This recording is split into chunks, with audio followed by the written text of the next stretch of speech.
make you feel alive. And get ready to power up your day every day on Power 365 Radio, broadcasting from the city of Ibadan. Follow us for top-notch news and entertainment updates. Don't miss a thing. So, pick up your phone and follow us on Facebook at Power 365 FM, Instagram at Power 365 _FM. Power 365 Radio, your number one online Southwest radio.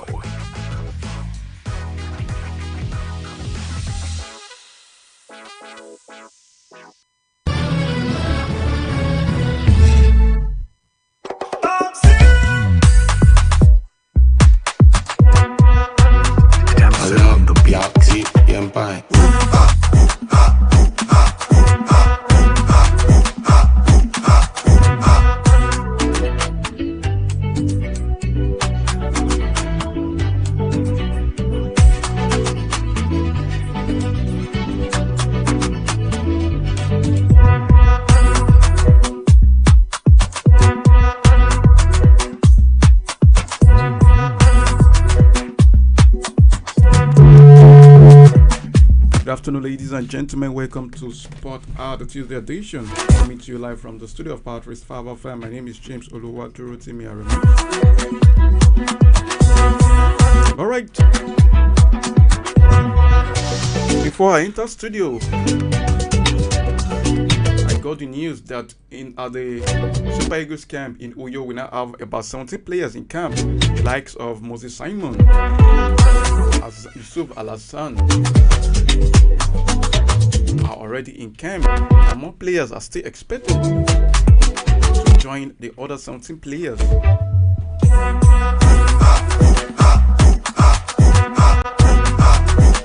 Okay, we'll come back to that. Let's talk about MPFL.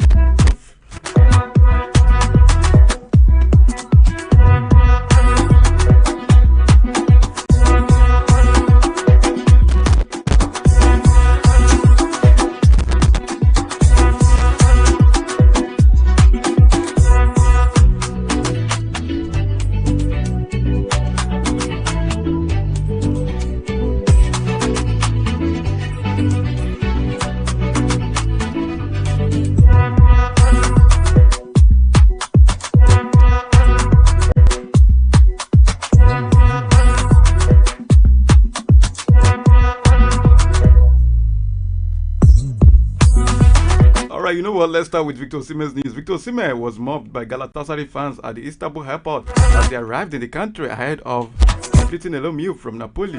Before the Nigerian striker left Italy by a private jet, images of a crowd waiting for him at the airport began to surface on social media. When Osimhen eventually touched down in Turkey, he was accorded by a heroic welcome. The fans sang chant and clapped joyfully, with Osimhen reciprocating their affection by joining in. The 25-year-old is set to sign a one-year loan deal with Galatasaray. It is understood that the deal has a break clause in January, which allows Osimhen to leave for another club if Galatasaray receive a fee. Napoli have also reduced their own release clause fee to 75 million euros.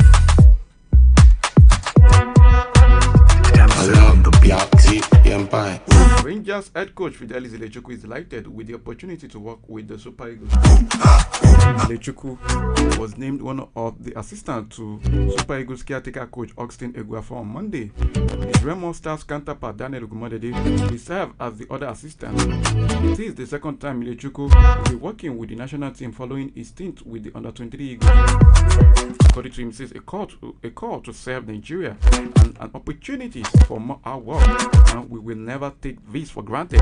Thank you for good wishes and the congratulatory messages. I am humbled, Ilechukwu wrote on his X handle. The 44-year-old arrived at a Super Eagles camp in Uyo on Monday. That was yesterday.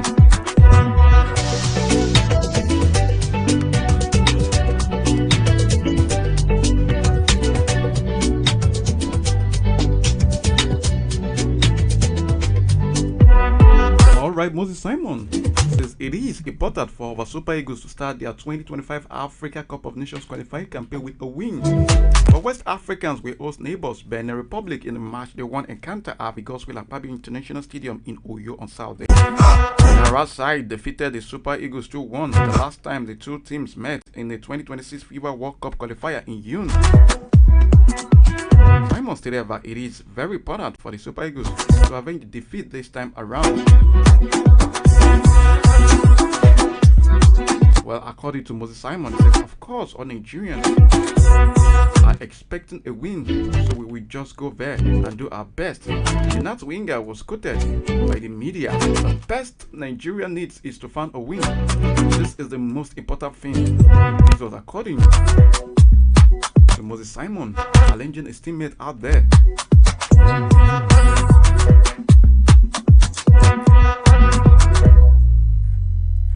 Alright, the Cheetahs of Benin Republic have officially kicked off their preparations for the 2025 Africa Cup of Nations qualifiers with a training camp in Abidjan, the Ivory Coast capital. The West African nation, under the guidance of head coach Gunnar Rice, is gearing up for a highly anticipated clash against Nigeria Super Eagles.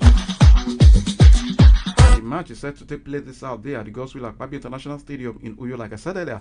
The Benin team, which has been accommodated at the Sofitel Hotel in Abidjan, began their training sessions on Monday morning. The 25-man squad selected by Ghana includes some of the nation's top talent as they look to build on their success over Nigeria, a 2-1 victory during the World Cup qualifiers in June.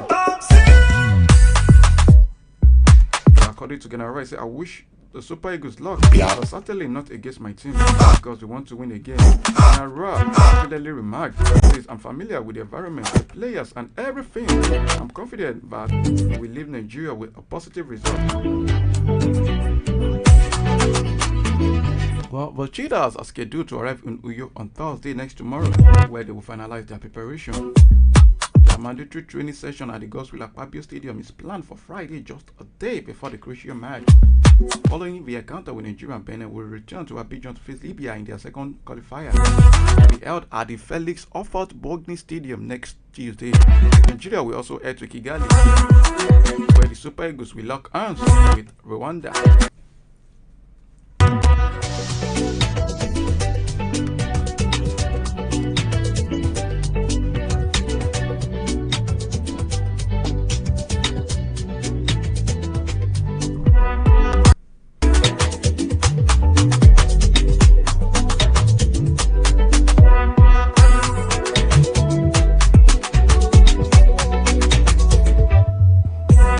Super Eagles captain William Troost-Ekong, Atalanta forward Ademola Lookman, and England-based quartet Ola Aina, Semi Ajayi, Taiwo Awoni, and Wilfred Ididi are among the early arrivals in the camp for the 2025 Africa Cup of Nations qualifier against Benin Republic and Rwanda.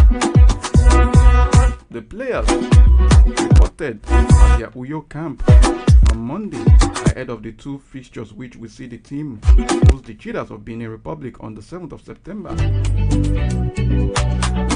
According to the media team, only 11 players have arrived in the camp as of this morning. But before I got into the studio, I am going to 17.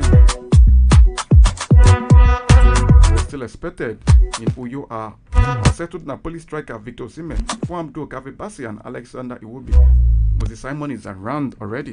Samuel Chukwueze, Maduka Okoye, Rafael Oyedika, and Kelechi Iheanacho. Azan Yusuf Abdullah is around as well. Right, Osai Samuel, Oyema Eche, and Frank Oyeka are still expected to arrive shortly. Meanwhile, Olisa Onda is getting his first invitation participating in the 2022 Africa Cup of Nations, the third group game against Guinea-Bissau. The team will be led by NFF's technical director Austin Eguafu. After German coach Bruno Labbadia, who was announced as the team's coach last Tuesday, turned down Nigeria's offer. He will be assisted by Fidelis Ilechukwu and Daniel Ogumodede, following confirmation by the Director of Communication of the Nigeria Football Federation, Ademola Olajire, in a statement on Monday. After a second place finish in Ivory Coast earlier this year, he wrote to another showpiece which will be played in Morocco from the 21st of December 2025. The 18th of January 2026 begins for Nigeria against Benin Republic on Saturday, 7th of September. Friday will face Rwanda 3 days later in Kigali.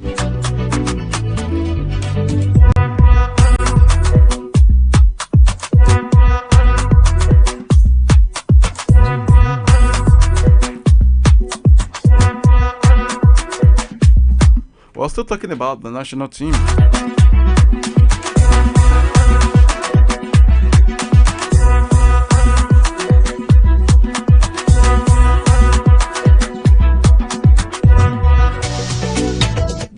coach of Nigeria's under-20 women's national team, Christopher Danjuma, is confident the team will do much better in subsequent outings at the 2024 FIFA Women's World Cup in Colombia. The Gaffer made his assertion after the Falconet edged Korea Republic 1-0 in their Group D opener at Estadio Eteco, Bogota, Monday morning.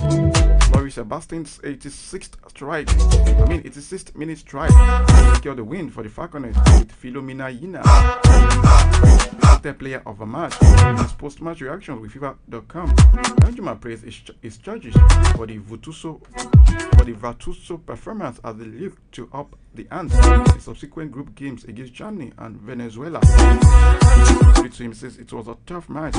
In the first match, the victory is sweet because it's put your foot in the group. My team performed well, but I know we're going to perform much better than these. It was according to the coach Christopher Danjuma. The Koreans have their moments.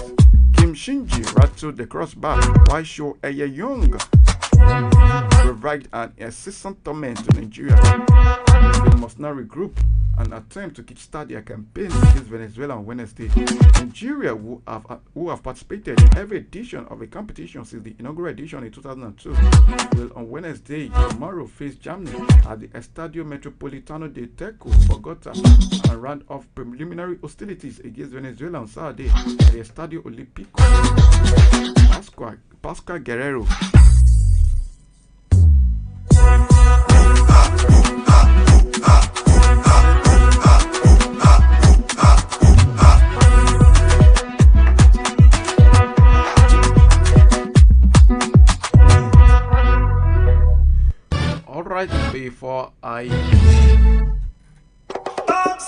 Before I continue, let's talk about Nigerian players and their participation with their club. We've talked about Victor Osimhen earlier, but we still have to talk about him again. But before we do that, let's talk about on club FC Nantes. Antoine Kabouare has said keeping Nigeria Super Eagles winger Moses Simon was one of the best decisions made by the club. The Nigerian international remains a key player for the team, recently scoring in 2 consecutive games to end the club maximum point. According to him, it's always good. Remember my first arrival when we escaped through the playoff.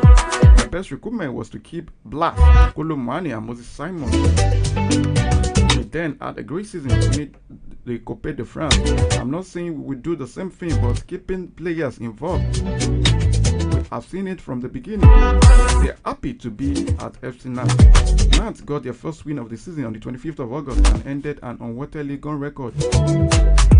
In 9 successive home defeats with a 2-0 win over Auxerre at the Stade de la Beaujoire. Simon led the way with the first goal for the Canaries in the 14th minute, while France Barreba Gourassi got the second in the stoppage time of the second half. Simon's Maredi run down the left ended with a stingy drive slipping through the fingers of Donova Leon. The goal seemed to help Nantes find their groove, and they looked good. And they looked good value to find a second goal soon after. Last Saturday, Simon scored the second goal by a penalty in the first half of their 3-1 win over Montpellier. For a Nantes side that endured an underwhelming 2023-2024 season, a 0-0 draw against Toulouse in the first weekend must have left fans in apprehension about another long season. However, the coach's comments suggest that keeping key players left Simon as a crucial decision in his form this season has shown that it could pay dividends for the club this campaign. Well, let's see if that's going to be true. This is just the beginning of a new season. Fans of English League One outfit Crawley Town Football Club are anticipating the first game of Super Eagles defender Benjamin Tanimo, who joined the club from Singida Black Stars of Tanzania for a fee of around 850. Crawley Town announced the arrival of the player on Monday on a 2-year deal. Tanimo had also arrived in the United Kingdom to join up with the Red Devils, and some of their fans who didn't believe in the transfer after it was first announced on Friday. So the fans can't wait to see him in action after the international break.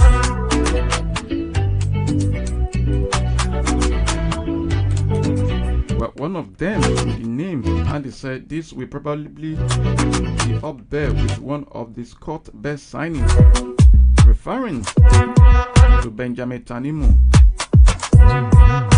But the 22-year-old Benjamin Tanimu joins the League One outfit less than a year after leaving Nigeria Premier Football League side Bendel Insurance to join the Tanzania club. He was part of the Benin Arsenal, precedented 21-game unbeaten run in the MPFL in 2023. He had a call-up to the Super Eagles after his move to Tanzania and has since played 3 games for the national team, featuring in the 2-1 friendly win against Ghana in March, as well as the 2026 World Cup qualifier against South Africa and Benin Republic. His new club, Crawley Town, recently gained promotion to the English top tier. They are currently 12th in the League One, winning 2 out of their 4 matches so far this season. Let's be hopeful with Benjamin Tanimu's addition. Could be a positive addition, be a positive decider to the team.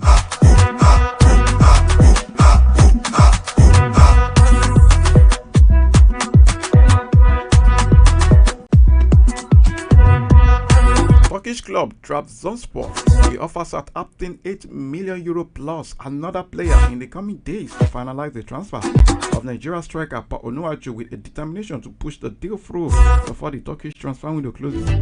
Despite facing challenges, the Black Sea club remains undeterred in its pursuit for the prolific forward who netted 17 goals in 25 matches last season. Trabzonspor has already made significant moves in the transfer market, securing agreement with Braga for striker Simon Banza, who has already arrived in Turkey, and defender Serdar Satsi, who is expected to join the squad shortly.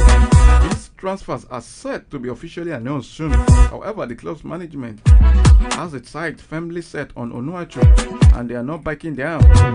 Trabzonspor president Ertuğrul Dogan expressed the club's commitment to the transfer, stating that they want to bring Paul Onuachu. According to him, he says, "We made the biggest offer to this club regarding Paul Onuachu. We made an offer of €6 million plus bonuses up to €8 million. For his club, Southampton insists on €15 million.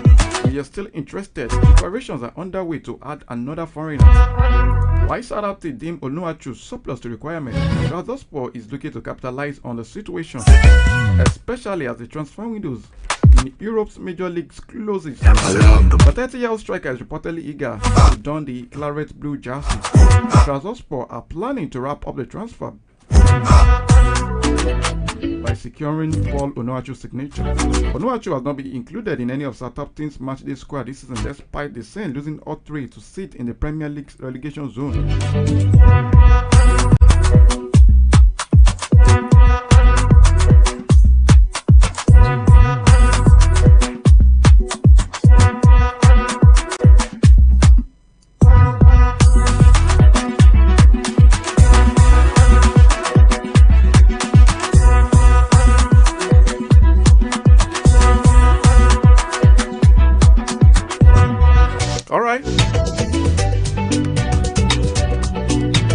Moving on,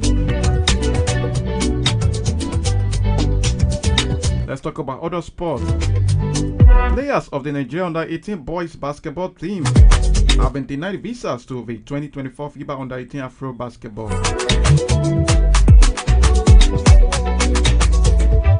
This decision has jeopardized Nigeria's trip to the biennial tournament starting in South Africa today, with Nigeria due to face Egypt in Pretoria later in the day. The players who trained and camped in Abuja on return from Abidjan are in total shock, tears and pain as they watch their dreams of being at the FIBA World Championship fade on account of South Africa's denying them entry. The vice chairman of the Youth Development Committee of the Nigeria Basketball Federation, Ugo Uduzwe, who is already in Pretoria with the first team, was shocked when he was alerted on the development. He sees the development as a total sabotage. According to him, the act of refusing the team visa seems like a deliberate attempt to stop the Junior D Tigers, as the South African embassy in Lagos declared the girls to travel, but they are already in Pretoria and set for their opening match against Egypt on Tuesday. The girls were camped in Lagos on their return from Ivory Coast, where both teams finished as winners of FIBA African Zone 3 qualifiers.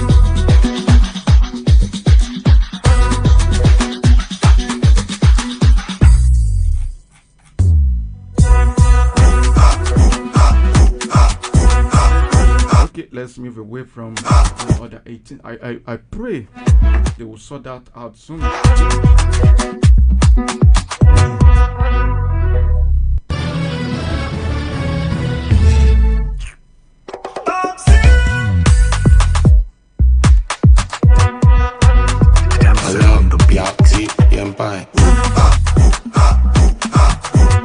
Alright, straight up to the US Open.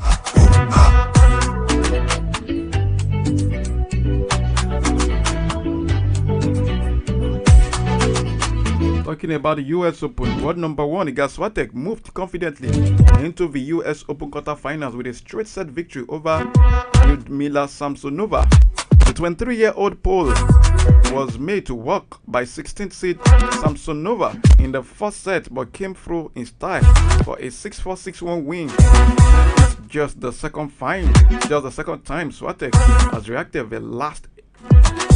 It's just the second time that Iga Swiatek has reached the last 8. The last 8 are Flushing Meadows. She went on to lift the trophy on the previous occasion in 2022. 5-time Grand Slam champion Swiatek will face American 6th seed Jessica Pegula in the quarterfinals on Wednesday, which is tomorrow.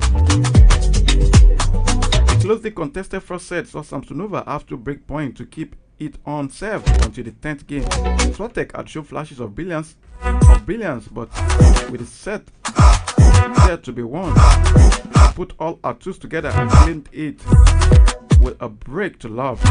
There was no stopping her in the second set, and Samsonova was no match for a combination of speed around the court and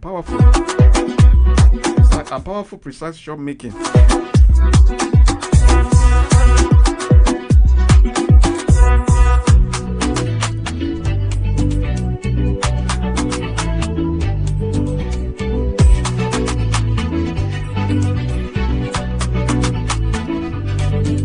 Alright, Jack Draper says it means the absolute world to have reached the first Grand Slam quarterfinal after an emphatic victory over Thomas Maak at the US Open.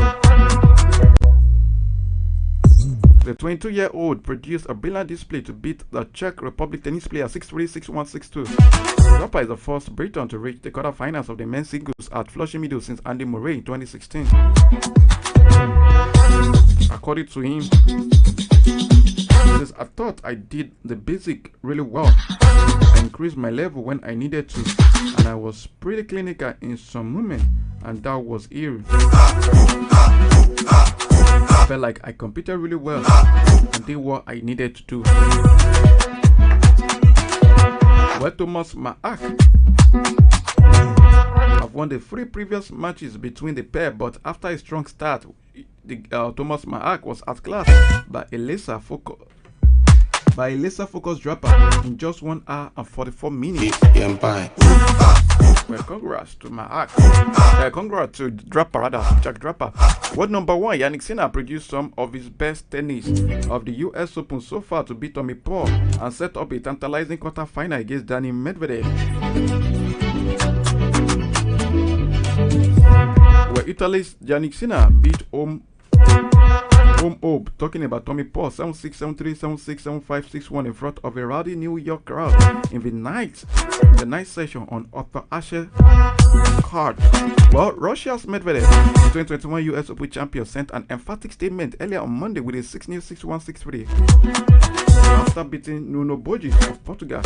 The pair are the only Grand Slam champions remaining in an open men's single draw. Jannik Sinner came back from 2-set down against Medvedev to clinch the Australia Open in January.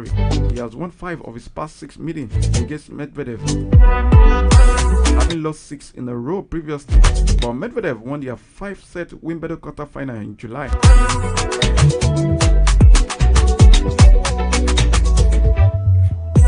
Aruna Sambaleka says she just does not want to leave as she beats to reach a 4th successive US Open semi-final.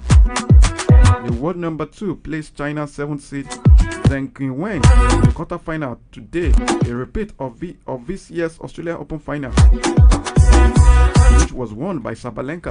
Sabalenka reached the final in New York last year, losing to Coco Gauff.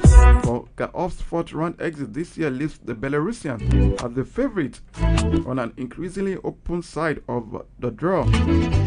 According to what she says, I I really enjoy playing on this big stadium. I feel all the support. I just don't want to leave early here. I just want to stay as long as I can, and enjoy this beautiful court, beautiful atmosphere. Well, in the men's quarterfinal, home hopes Taylor Fritz and Francis Tiafoe beat to end 21-year wait for an American men's singles champion. Fritz faces informed 4th seed Alexander Zverev, while Tiafoe takes on Grigor Dimitrov. That's going to be interesting. I mean, very interesting.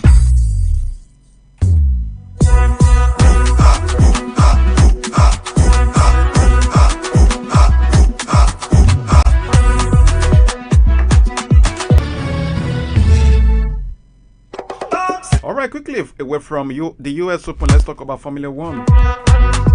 Formula One governing body has rejected complaint from Red Bull and Ferrari about the legality of the front wings on the McLaren and Mercedes cars.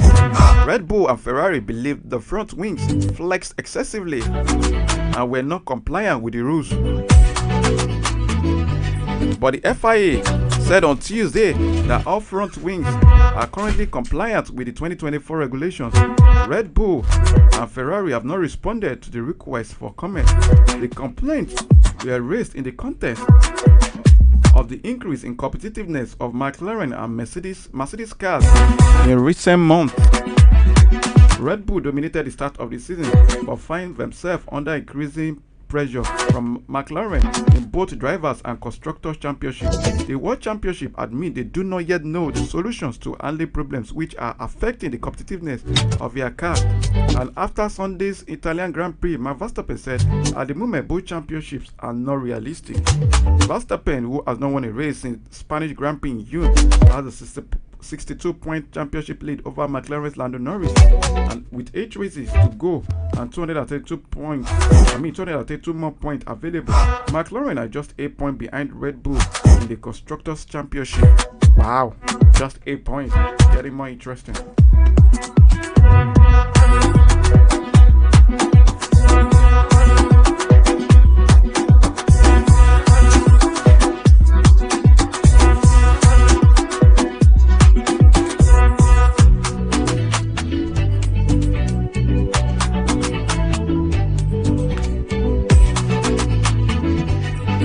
Alright, Uganda athlete Rebecca Cheptegei is in a critical condition in a Kenya hospital after allegedly being dosed with petrol and set on fire by a former boyfriend. The 33-year-old marathon runner who competed at the recent Paris Olympics had suffered burns to more than 75% of her body. She was attacked at her home in Western Kenya, where she had been training. There are concerns about the increasing cases of violence against female athletes in Kenya, some of which have resulted in death. Mr. Potegi is said to have been rescued by neighbors after the incident that happened on Sunday at her home in a small town of Endebet. The alleged attacker also sustained serious burns. Local police chief Jeremiah told the journalist the two will be treated at Moi Referral Hospital in Eldoret, the main town in the region. And you see this thing called love. May God help us.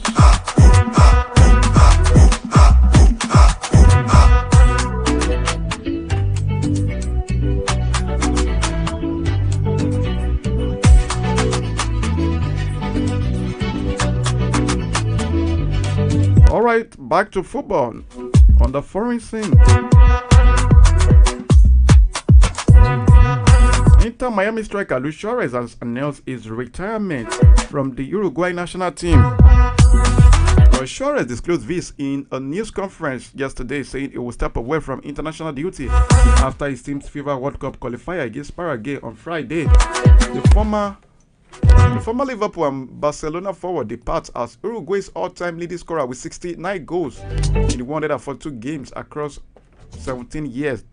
According to him, says there's no better pride in oneself than knowing when the right moment to retire is. And luckily, I'm confident that I'm retiring from the national team because I want to take a step rather. I'm 37 years old and I know that it is very difficult to get on to the next World Cup. It comforts me a lot that I can retire and not for my injuries to retire me or to stop being called up. That was according to Suarez, being emotional with the statement. Suarez made his senior debut for Uruguay in February 2007 in a 3-1 victory against Colombia.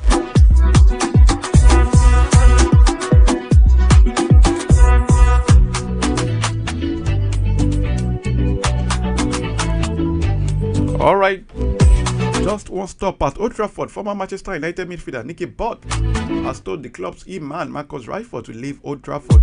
He believes it could just be the right time for the winger to leave the Red Devils. According to him, the England international forward needs to leave Old Trafford to fulfill his potential. Butt told TalkSport that he has known Rashford since he was a child. According to him, he says, I don't believe, and people will be screaming down the phone now probably, but I do believe that he still got the talent to be one of the best top players in the world. I don't know.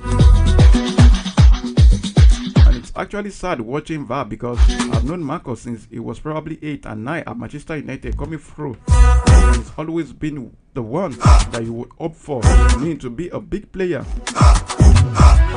Maybe it's time to go and find a club where he can get a bit of deep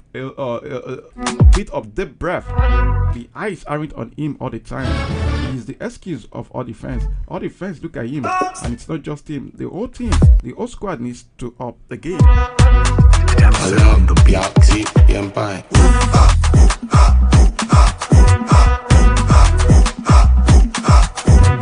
Alright, former Chelsea star Craig Bolly has expressed sympathy for Manchester United midfielder Casemiro following the Red Devils Premier League 3-0 defeat to Liverpool Sunday. The Brazil international was taken off by manager Erik ten Hag during the half-time of their 3-0 defeat to Liverpool on Sunday. Casemiro was largely at fault for the first 2 goals Manchester United conceded in the first half against Liverpool at Old Trafford. Manchester United manager Erik ten Hag replaced the Brazilian with academic graduate Toby Collier. But before Casemiro was hooked up, angry home supporters turned on. They turned on the former Real Madrid star with cheers ringing out around Old Trafford. Criticism continued on social media after the game. Bolly said he felt sorry for Casemiro, adding that Erik ten Hag is the problem at Manchester United and not the player. Maybe Erik ten Hag was the person that told Casemiro, to make those errors. Never can tell. Alright, still at the Old Trafford, Manchester United sporting director Dan Ashworth has insisted Jadon Sancho was not forced out of the club against his own will. Sancho joined Chelsea on loan deal on the transfer deadline day, despite looking to make his peace with United manager Erik ten Hag following their fallout last season. As part of the loan agreement, Chelsea have an obligation to buy Sancho at the end of the season for a fee between 20 to 25 million pounds. But Ashworth has denied the suggestion that Sancho was driven out of Old Trafford because of his spat with Erik ten Hag. Manchester City midfielder Ike Gundogan has branded Victor Osimhen's move from Napoli to Galatasaray as crazy. The news of Osimhen's loan agreement with the Turkish club was broken by transfer expert Fabrizio Romano on the social media. Gundogan, who has Turkish roots, simply commented and said, "Wow, crazy." Osimhen is set to sign a 1-year loan deal with Galatasaray. It is understood that the deal has a break clause in January, which allows the Super Eagles striker to leave for another club if Galatasaray receive a fee. Gundogan himself returned to City as a free agent this summer after only 1 year at Barcelona.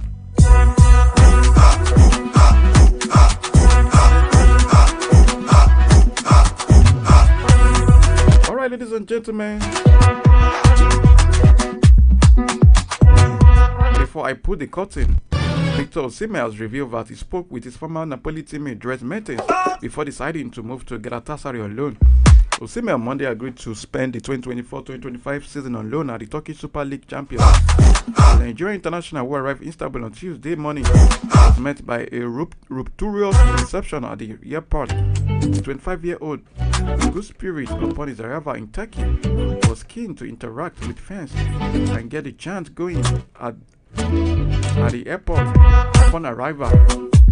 Martins and Osimhen were teammates at Napoli before the Belgian moved to Galatasaray. The duo will now play together again in Istanbul.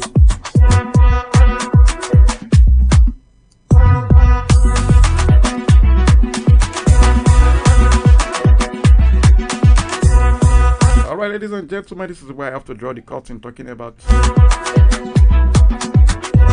Sport R, the Tuesday edition. Alright, Chelsea winger Angelo Gabriel would never play the competitive match for Chelsea, has joined Saudi Pro League SPL side Al Nassr from the Blues for a fee of £19.1 million. Let's not forget that the 19-year-old moved to Stamford Bridge for a reported $13 million in July 2023 from Santos and spent last season on loan at Chelsea's sister club Strasbourg, making 24 appearances. Now, we team up with